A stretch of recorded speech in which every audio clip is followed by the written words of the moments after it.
Bom, boa tarde.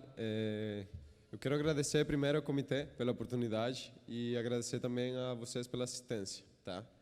Então, eu vou falar sobre esse trabalho que foi minha dissertação do mestrado lá na PUC, tá? E eu fiz, eu titulei de Serenatas de Anuros em Florestas Neotropicais, e a gente vai falar especificamente sobre a evolução do canto do anúncio em as pererecas de vidro. Então, esse trabalho foi feito baixo a orientação do Dr. Pedro Ivo Simões e Santiago Castroviejo Fischer. E também a gente contou com a parceria, o colaborador, o Dr. Alejandro González Boyer. Então, as vocalizações podem ser um dos comportamentos mais chamativos em anuros, sendo o canto do anúncio aquela vocalização, aquele canto que emitem os machos para atração das fêmeas e também para anunciar o território a outros machos. Assim, o canto do anúncio é um comportamento herdado, tá? Ele é estereotipado, o que quer dizer que é espécie específico. Então, a gente pode ter uma espécie, por exemplo, A, com um canto com essas características, tá? E o descendente dessa espécie vai herdar um canto com essas características. E o mesmo para a espécie B, tá? O interessante é que esse canto ele pode ser descrito objetivamente por variáveis quantificáveis. Assim, a espécie A, por exemplo, a gente pode quantificar a duração do canto, nesse caso, como exemplo, uma duração X, e para a espécie B, uma duração maior. Só que é importante falar no contexto das vocalizações, ou o contexto no qual acontece esse canto de anúncio, tá? Então, esse canto de anúncio vai ser emitido por um macho, tá? E ele vai ser recebido, então, por uma fêmea ou por outro macho. E daí ele vai ter, ele ou ela vai dar uma resposta. Tudo isso acontece dentro de um ambiente. Mas esse canto, ele está sujeito a forças de seleção, forças evolutivas. Assim, a gente espera, então, o emissor ele tem certas características ou fatores intrínsecos que podem restringir as características desse sinal ou do canto do anúncio. E depois, então, o ambiente também ele pode selecionar certas características do canto. Ou, por outra parte, também espera-se que o receptor, macho ou fêmea, também selecione algumas das características do canto. Dito isto, então, a gente espera que aconteça uma evolução do canto do anúncio ao longo do tempo evolutivo. Tá? Num contexto de especiação, a gente espera que a partir de uma espécie ancestral se gerem duas espécies e cada uma delas vai ter um canto diferente do outro, o canto da outra espécie. Então, falando dos fatores intrínsecos, um deles é a ancestralidade compartilhada, que consiste em que espécies proximamente relacionadas, elas vão tender a emitir cantos mais similares, o qual já foi encontrado, por exemplo, para dendrobatídeos, como no caso do trabalho dos Santos e colaboradores, sendo que algumas das características do som, elas são mais similares entre espécies proximamente relacionadas.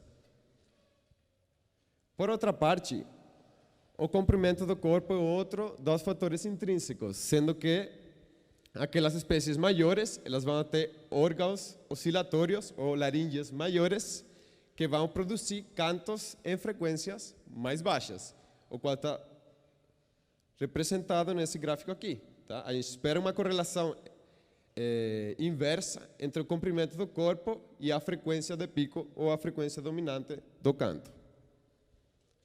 Outro dos fatores intrínsecos podem ser outros comportamentos que sejam importantes também para a história de vida dos anuros, mas que sejam também demandantes. Por exemplo, o cuidado parental, ele pode limitar energeticamente as vocalizações, como já tem sido mostrado, apresentado para o sapinho coqui, o Eleuterodactylus coqui, no qual ele tem cuidado parental, os machos, e se encontrou que aquelas espécies com cuidado parental, eles tendem a emitir a taxa de repetição dos cantos é menor. Dos fatores extrínsecos, o sítio de vocalização é um deles. Espera-se que os cantos estejam adaptados à estrutura acústica do ambiente para otimizar a sua propagação. Algo que já tem sido apresentado para algumas espécies, como por exemplo essa espécie aqui, asiática. No caso dela, ela tem uma plasticidade na emissão do som, na qual ela consegue modificar as características do som de acordo com as características acústicas dos buracos onde elas vocalizam. Então, a evolução do canto, assim como outros estudos, pode ser feito em duas escalas, uma escala microevolutiva e uma escala macroevolutiva. Geralmente, a maioria dos estudos tem feito esses trabalhos em uma escala microevolutiva. Porém, então, existem poucos trabalhos estudando a macroevolução do canto de anúncio, sendo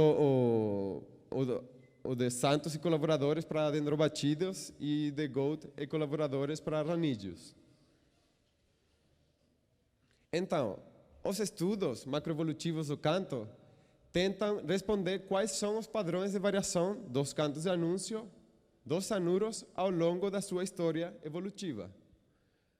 Agora, é importante a gente se perguntar qual é o grupo ideal para o estudo nesse contexto.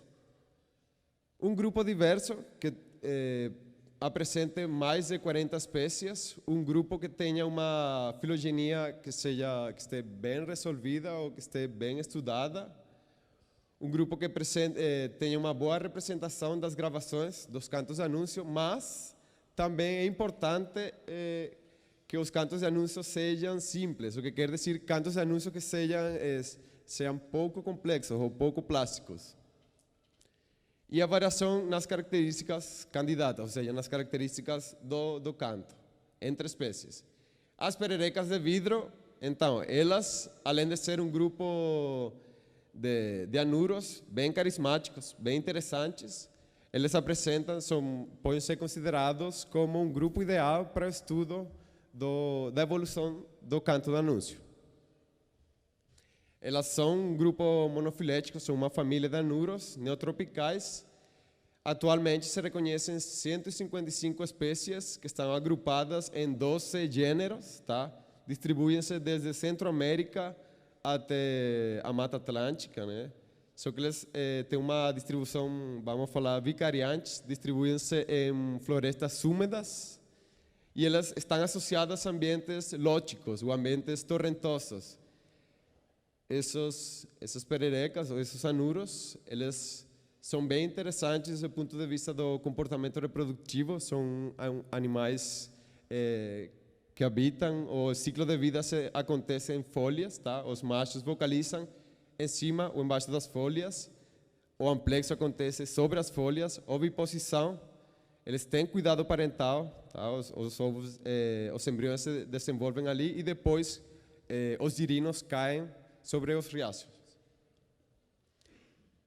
Então, dois comportamentos são interessantes do ponto de vista para estudar as vocalizações, como são os sítios de vocalização, o qual pode acontecer acima ou embaixo das folhas, o que aparentemente se mantém dentro de uma mesma espécie, porém algumas espécies têm certa variação, né? E por outra parte, o cuidado parental, que acontece nessa família, em algumas espécies o cuidado parental acontece dado por machos e em outras espécies por fêmeas. Então, o objetivo geral desse trabalho foi investigar a associação dos fatores intrínsecos e extrínsecos sobre a evolução dos cantos de anúncio em Centro-Lênide. Especificamente, então, ancestralidade compartilhada, o cuidado parental, o sexo do cuidador, o sítio de vocalização e o comprimento do corpo. Para isso, a gente compilou vocalizações a partir de fonotecas, autores e gravações próprias também.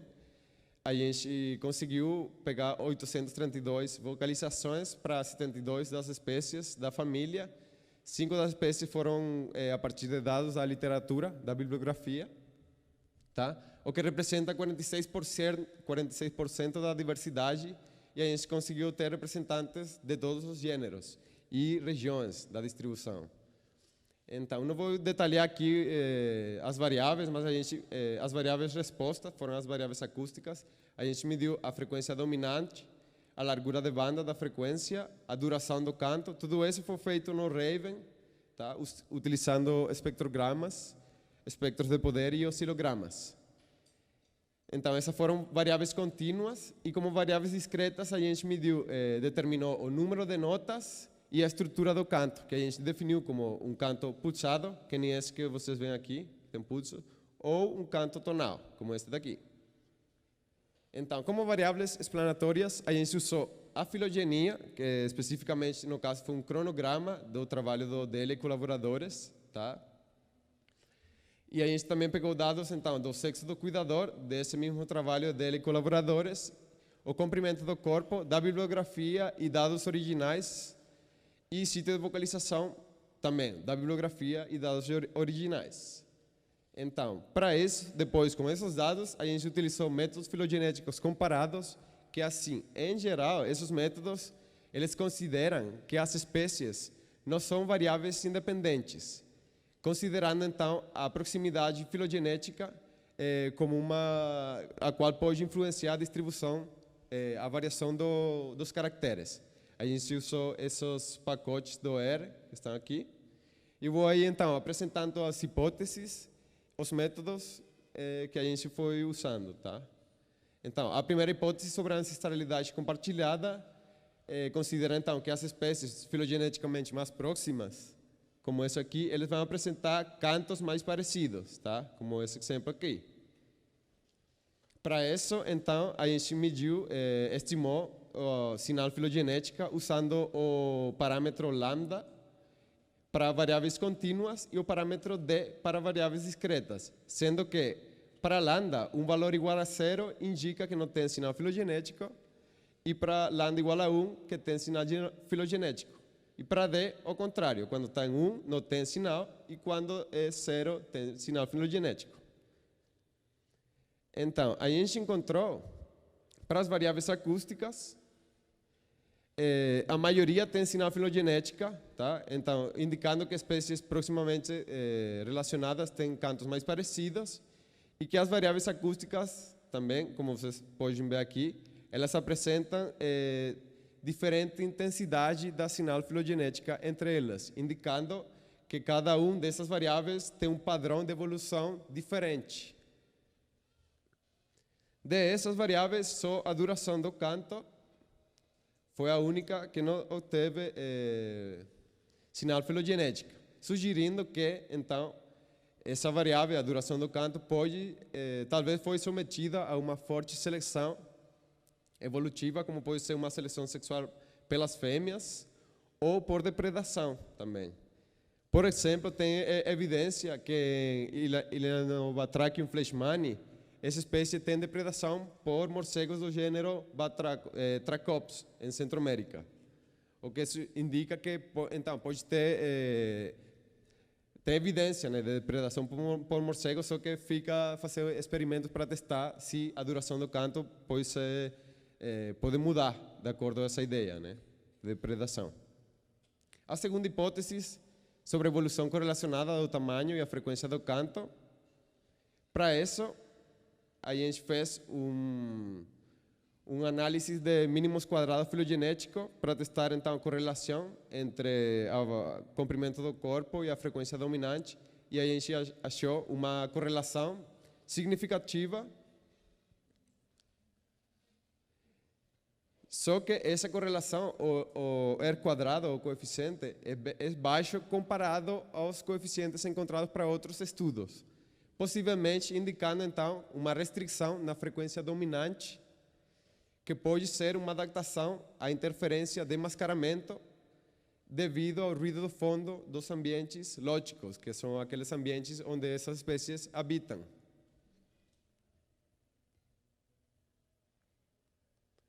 Para o sítio de vocalização e o canto, então a ideia a hipótese é que o sítio de vocalização similar determina uma evolução convergente das variáveis do canto. Então a gente esperava que aquelas espécies que têm um sítio de vocalização similar tenham variáveis acústicas similares. Para isso, a gente também utilizou um análise de mínimos quadrados filogenético. E aí, a gente não achou associação entre o sítio de vocalização e as propriedades acústicas do canto, tá? Mas, para aquelas variáveis discretas, no qual a gente estava testando a associação entre o sítio de vocalização e a estrutura do canto, aí a gente achou uma associação entre o sítio de vocalização e a estrutura. Especificamente, a gente achou que aquelas espécies no qual o macho vocaliza em cima das folhas, elas produzem cantos pulsados. E já vou discutir um pouco disso mais na frente. E já, quase por último, sobre a restrição causada pelo cuidado parental.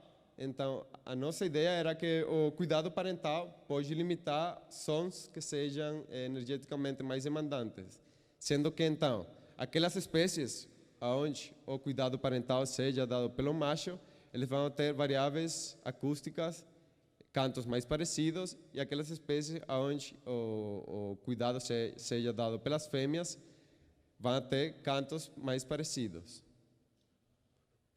Então, nesse caso também a gente usou regressões logísticas filogenéticas, e aí a gente achou uma associação entre o sexo do cuidador e a estrutura dos cantos. Especificamente, a gente achou que aquelas espécies onde o macho é quem dá o cuidado parental vão produzir cantos que são tonais. Então, considerando tudo isso, a gente achou que aquelas vocalizações pulsadas que são consistentes com vocalizações que são energeticamente mais demandantes, nas quais aquelas vocalizações pulsadas que vão ter mais contrações da musculatura do abdômen, essas vocalizações pulsadas vão corresponder para aquelas espécies no qual os machos vocalizam acima das folhas, o qual vai ter uma demanda energética menor de que espécies que vocalizam embaixo das folhas, que eles vão estar aderidos. E também nessas espécies a gente espera que sejam espécies com ausência do cuidado paternal, ou seja, aquelas espécies onde a vocalização é pulsada, o cuidado é dado pelas fêmeas. Então, cabe se perguntar também o que pode acontecer quando a gente considera a duração do canto como outra possível variável que também é demandante energeticamente, ou a taxa de emissão dos cantos. A duração do canto, então, a gente não achou uma associação, provavelmente porque talvez a taxa de emissão do canto, a taxa de repetição das vocalizações, seja a variável que, na real, está refletindo a demanda energética. Só que a gente não tinha dados para testar isso. Em maioria dos casos, a gente teve gravações com uma vocalização só para uma espécie. Imagina. Então, a maneira de conclusão, nossos resultados fornecem um marco teórico que indica que a evolução do canto de anúncio nas perecas de vidro, nos centrolênidos, ela está explicada por distintas variáveis, fatores intrínsecos e extrínsecos, né? A ancestralidade compartilhada explica boa parte da variação dos cantos. O cuidado parental também explica uma parte da evolução do canto, o sítio de vocalização e o tamanho corporal. Mesmo assim, ainda ficam muitas outras perguntas por tentar responder, para o qual fazem falta fazer mais trabalhos no futuro. Então, para quem tiver mais interesse, o trabalho já foi publicado, vocês podem dar uma lida ou podem perguntar mais na frente. Eu quero agradecer muito a essas pessoas aqui, a maioria delas foram os autores que fizeram essas gravações, né? Esse trabalho que eu fiz aqui, em boa parte, foi graças a que muitas dessas gravações, distintos locais no Neotrópico, México, Panamá, Costa Rica, também Brasil, Venezuela, muitos locais, anos, sítios locais muito difíceis de chegar, feita por esses autores aqui. Boa parte também dos dados de cuidado parental, por exemplo, horas de observações. E também quero agradecer, então, a PUC, a CNPq, a CAPES, a Fonosul, a Fonoteca Neotropical também. Obrigado. A Anfibia Web Equador, a Macaulay Library e também obrigado a vocês pela atenção.